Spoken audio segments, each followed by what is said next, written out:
that certainly was an interesting live stream. After thinking they were not going to do a live stream for The Sims 4 Adventure Awaits expansion pack, it actually showed us this pack has tons of cross-pack gameplay, and in fact, I would say that is the main focus. In fact, they didn't even show us Create a Sim whatsoever except for in live mode, and build mode took a very short period of time. They described this pack as a huge passion project, and honestly, I do feel like this team seemed enthusiastic. They mentioned they have highly requested features with lots of customization. They wanted to equip us with new tools such as custom venues and of course build upon child life. Something I really noticed is they talk a lot about being able to tell your own stories, which is pretty par for the course. This time I actually see what they're doing here. I wouldn't say this is just for storytelling, but also just overall game functionality. With this, of course, are custom venues, which we'll get into in a moment. They also talked about, again, building on child foundation with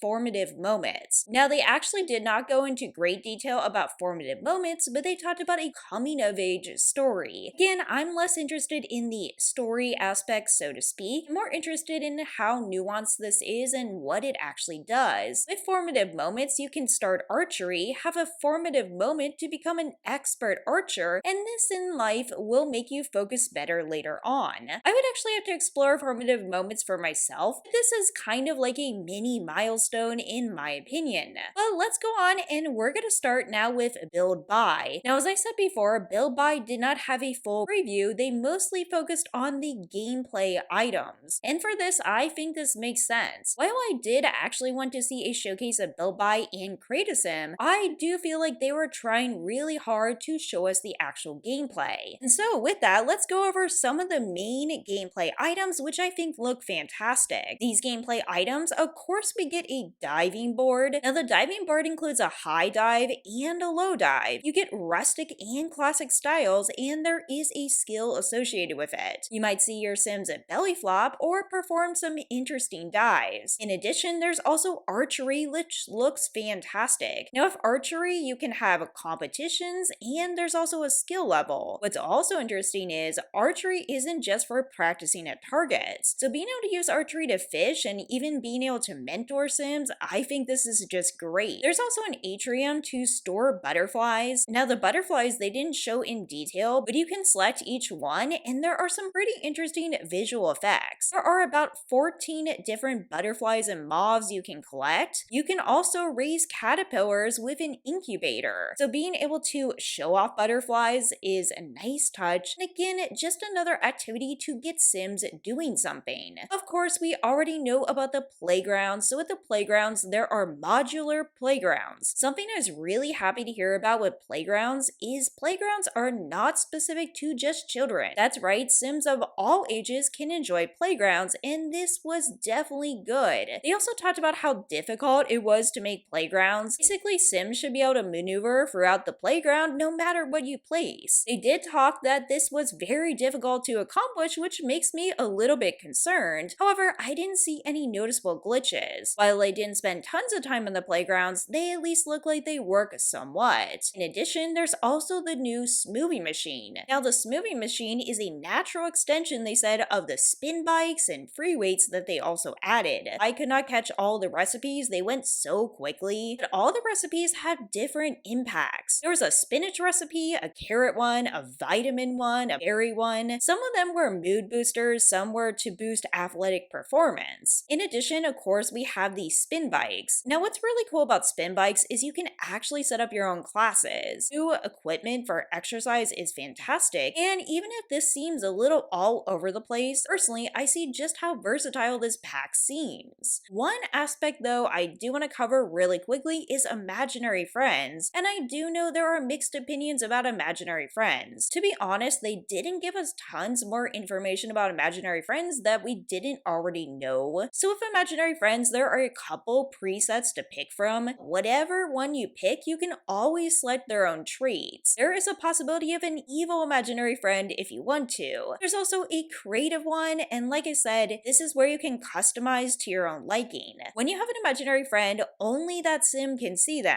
They did show off the UI, and they did discuss some new child sentiments. What's really cool about imaginary friends is it is optional. So if you don't like imaginary friends, just just don't use them. You can also send them away for good, and of course, you can also make imaginary friends real. Now, when you make imaginary friends real, one thing I will say is there's nothing special about them. Once you make an imaginary friend real, they are just a regular sim. I would have loved to see a special trait or some kind of interesting focus, but overall, I think the imaginary friends are definitely interesting and a good touch. Now, they didn't go into many details at all about traits or aspirations, but they did mention the Critter Hunter aspiration. The Critter Hunter aspiration is basically just walking you through the new gameplay in terms of butterfly catching, fishing, and getting outdoors more. Now again, this is kind of interesting because I feel like Critter Hunter actually fits with the theme of Enchanted by Nature, so I'm not really sure how they made the decision of what to fit in one pack. However, this aspiration is a little bit nostalgic for me. When I was a kid, I used to spend hours collecting insects, and I also had an ant farm. But moving on to the main event. Now, the main purpose of this pack, in my humble opinion, is getaways and custom venues. Custom venues, they are just a place with set activities and whatever type of people you want to attract. Getaways, on the other hand, are multi-day events. With these multi-day events, you pick a schedule and roles for any lot. Now, one thing I don't know about the schedules are, do you have to have a schedule, and how does it actually work? Can you actually have hours where nothing happens at all? Honestly, I still have lots of questions about the getaways. But with getaways, you have challenges and eliminations. They also have preset outfits for different activities. Now, as I was watching, there was no problem with the activities or the preset outfits, except for Sims General Autonomy. Overall, it does look like they actually do what they're supposed to, but if it's less structured, yes, Sims are gonna act like Sims 4 Sims, and sometimes that did hamper the experience. Now, there are a few pre-made getaways, and you just have to assign your sim to a role if you want to go that way. If you feel overwhelmed, they said just pick one of the pre-mades. You can remove,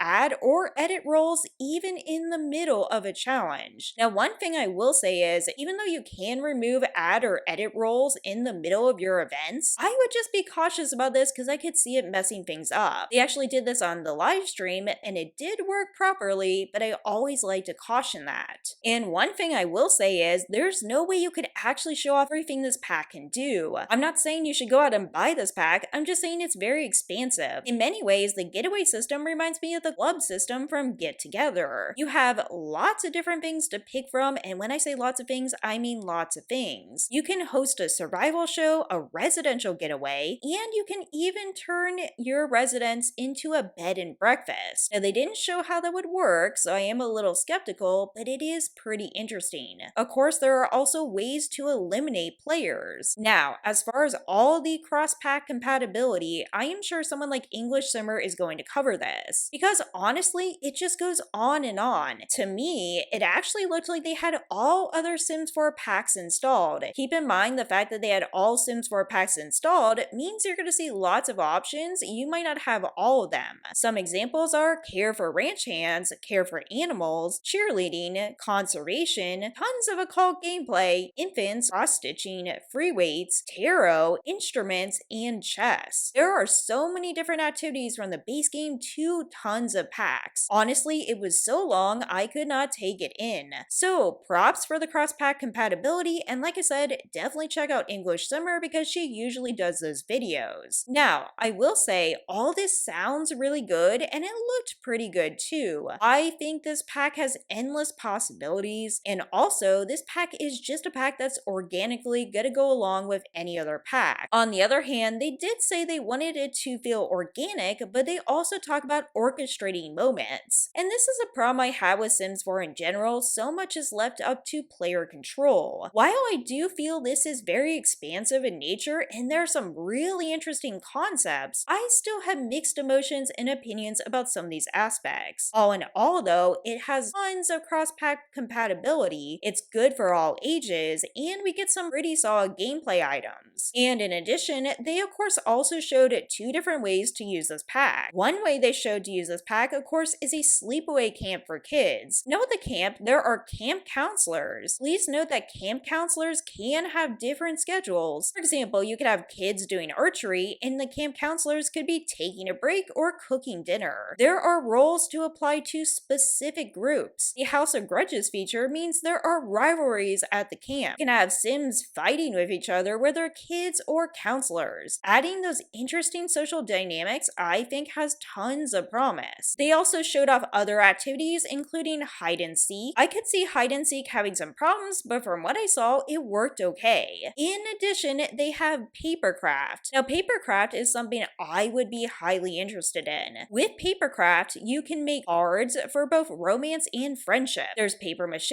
and origami. And of course, what you can make depends on your skill. You can make a cootie catcher, which tells fortunes, butterflies to display on your walls, and you can gift all these things. The paper aspects are just fantastic. Again, of course, it's a very small activity, but the fact that you can make so many different things is just really great. I did notice a glitch here. There was a glitch where a sim came into the cabin and they acted like they were swimming. So yes, I noticed little glitches here and there. The team did not comment on them, but just to note, yes, there are glitches and might not be specific to the pack. There's also a campfire time. Now, I will note, did these different activities, they mostly behaved. Sometimes they would cluster together in weird ways, but generally speaking, things worked at least okay. The next step, they also showed off some gameplay for teens and occults. I thought it was really interesting they showed off supernatural gameplay with this pack. So often they don't really highlight this, and again, I feel like the main selling point again is cross-pack compatibility. That isn't to say you have to have other packs to enjoy this pack. You could just do this with base game activities, but certainly it makes it a lot more interesting.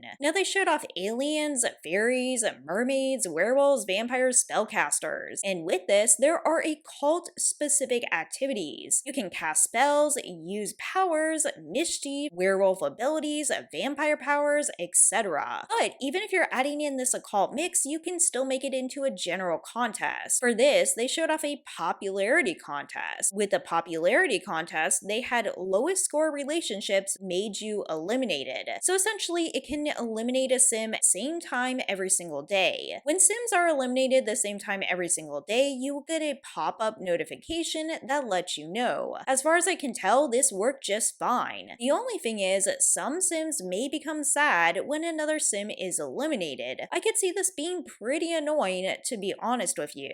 And with this, you can customize this all the way. You can make it a very simple elimination, or you can add other factors. When they added the grudge aspect, it made it harder to build those relationships and also made it more interesting. Now I will say, at this point, I did notice some Sims for autonomy. Sims did behave, everything worked as planned, but they didn't always behave in interesting ways. For example, they did set up a duel to happen, but lots of Sims just stood there and talked or just walked away. So I feel like with this pack, while a lot of things did work as planned, there were admittedly sometimes in the stream where I feel like Sims autonomy dragged it down just a little bit. For example, some Sims were also going over the top with ranking toilets, and they ended up changing the roles. Being able to change the roles and customize along with the challenge is great, but like I said, only aspects I was skeptical of is generally Sims for autonomy. This demands them to behave pretty well, and while it didn't seem like it was going poorly, there were moments where I feel like it could have just gone a little bit more smoothly. You can also make getaway enemies, and like I said, there's just tons of customization. The live stream actually lasted 2.5 hours, and in those 2.5 hours, we didn't really see Create a Sim or Build Buy mode. We did see a decent amount of gameplay, I would say. Of course, we did see how the getaway system worked. Now, if you're confused after watching this, I don't blame you. There's still lots of questions I actually have, and while I still have tons of questions, I do feel like this expansion pack is promising. However, I must caution, if you already have save corruption issues, I personally feel this can make save corruption issues worse, and I say that because it's just adding more complexity and systems to the game.